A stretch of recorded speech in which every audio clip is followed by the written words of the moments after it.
Salut à tous. Ça y est, on est dans la dernière ligne droite pour Rick, avec cette saison 9 qui démarre, et franchement ça fait un petit pincement quand même de se dire ça. Alors que pouvait-on attendre de ce premier épisode? Déjà le changement de showrunner avec Angela Kang, qui prend la place de Scott Gimple. Aussi une histoire qui repart sur une nouvelle base, car pour rappel tout était résolu en fin de saison 8, avec l'arc des Saviors, et on se dirigeait vers un saut dans le temps annoncé. Il allait donc y avoir logiquement une sorte de phase d'exposition, pour nous raconter ce qu'on avait loupé entre temps, et c'est ce qu'on a un peu retrouvé tout au long de l'épisode. On revient là-dessus avec spoilers.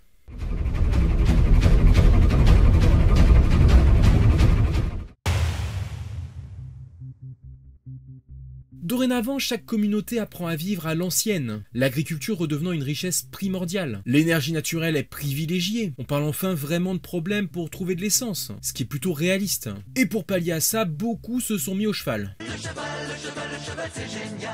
Heureusement, Eugène est là pour confectionner de l'éthanol, que Daryl devra bien se résoudre à utiliser s'il veut continuer ses virées en 2 roues. Les routes sont renommées de façon simplifiée avec des lettres A, B, et ce pour leur usage par rapport aux communautés qui semblent maintenant bien ancrées dans le paysage. Donc on nous présente cette réorganisation complète de la vie qui s'est faite dans l'après-Saviors.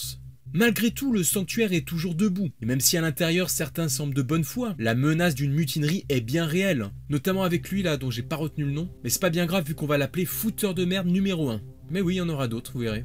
C'est donc Daryl qui a hérité du rôle de gardien du sanctuaire jusque-là. Mais au moment où on reprend l'histoire, il manque clairement de leadership, négligeant la communication avec le groupe. Sans faire du Negan, il aurait été sage de leur parler, de les apaiser, et Rick essaie de compenser un peu lors de son passage. Mais la poudrière est prête à péter de toute façon. Un fouteur de merde numéro 1. Ainsi comme Daryl aimait le besoin de s'en éloigner, il a besoin d'être sur les routes, de dégager la voie, pas de croupir dans cette usine. Puis c'est comme ça que nous on veut le voir. Donc c'est Carol qui se propose de prendre le relais, et là franchement on était revenu sur elle il y a pas longtemps en plus, et cette idée a l'air plus que crédible. Faut pas l'emmerder la Carol. Et elle peut être capable de tenir les Saviors. Pourtant on est en droit de se demander si ce sera suffisant, si c'est pas déjà trop tard. Aussi, on a le droit à la fameuse expédition intercommunautaire pour dépouiller un musée, grâce à Jadis. Enfin Anne, qui était apparemment prof dans le passé et qui avait repéré, lors de sorties scolaires, des semences de toutes sortes répertoriées dans les bureaux du musée.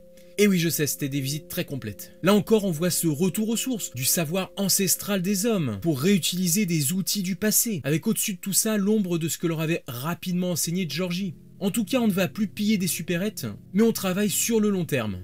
Après quelques périples dans le musée sans réelle menace, franchement vous allez pas me dire que vous aviez cru qu'Ezekiel allait mourir.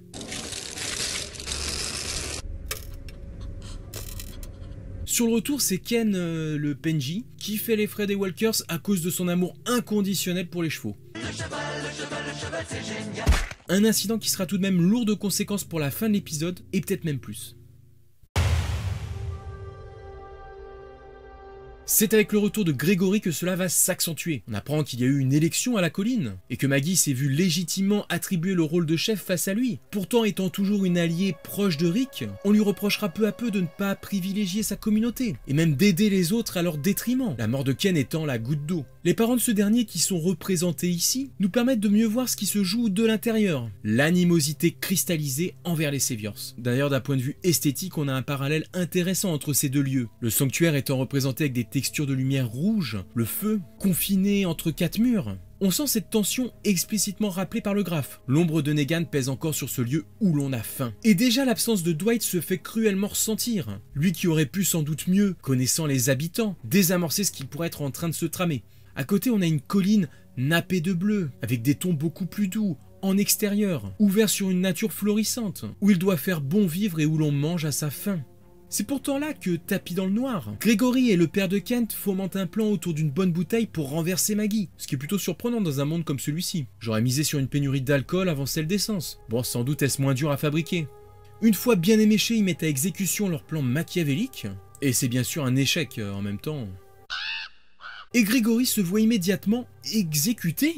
Ah ouais, comme ça, direct? Et ben franchement, déjà, c'est une grosse surprise d'avoir géré aussi rapidement ce qui aurait pu traîner sur plusieurs épisodes dans le passé. On a là les 3 actes de la tentative de renversement de Gregory sur un seul épisode. Ce qui peut paraître certes expéditif, mais qui reste très appréciable. Pas besoin d'aller plus loin, on ne nous laisse pas languir. Puis de toute façon, on avait rapidement compris qu'il allait tenter quelque chose. Et ben là, ça se passe vite et on assiste même rapidement aux conséquences, avec la pendaison du traître. Et ouais, Gregory a enfin perdu son totem d'immunité. Et maintenant on sait qui aura mis un terme à ses manigances.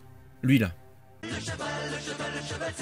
En plus, ce qui est intéressant, c'est de constater à quel point chacun est maintenant maître dans sa communauté. Maggie agit au nez et à la barbe de Rick et Michonne, et il est clair qu'ils n'ont pas leur mot à dire, alors qu'ils ont épargné Negan pour bien pire. En plus, là, on nous marque clairement ce qui sera sans doute l'arc de ce début de saison, à savoir la confrontation entre Rick et Michonne d'un côté et Maggie de l'autre.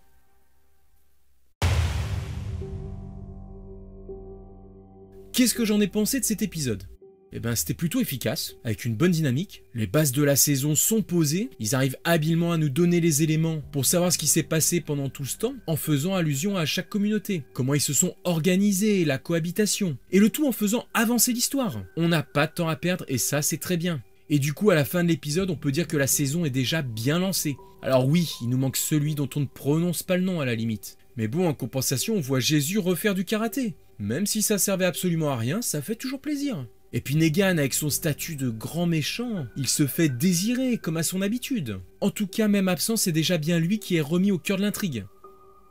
Pour revenir un instant sur les Walkers, qui sont toujours une menace bien présente, bien que relégués en seconde place derrière la famine, en tout cas ils restent particulièrement bien soignés lors de leurs apparitions. Par exemple celui qui surgit avec les araignées, ou un moment celui qu'on voit littéralement en attente stationnaire, qui commence à se relever au moindre bruit, comme une machine qui se remet en marche. Ce plan était plutôt sympa et bien exécuté en plus.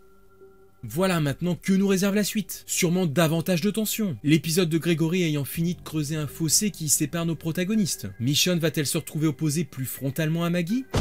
La réparation du pont se fera-t-elle sans accroc? Ezekiel comprendra-t-il que finalement il s'est un peu pris un râteau? Je vous mettrai le lien du trailer de l'épisode 2 en description.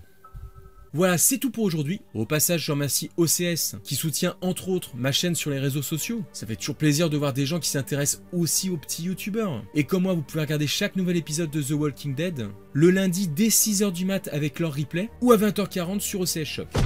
Non, mais pas du tout en plus. N'hésitez pas à me dire ce que vous avez pensé de l'épisode en commentaire. On se retrouve très vite. Ciao les amis!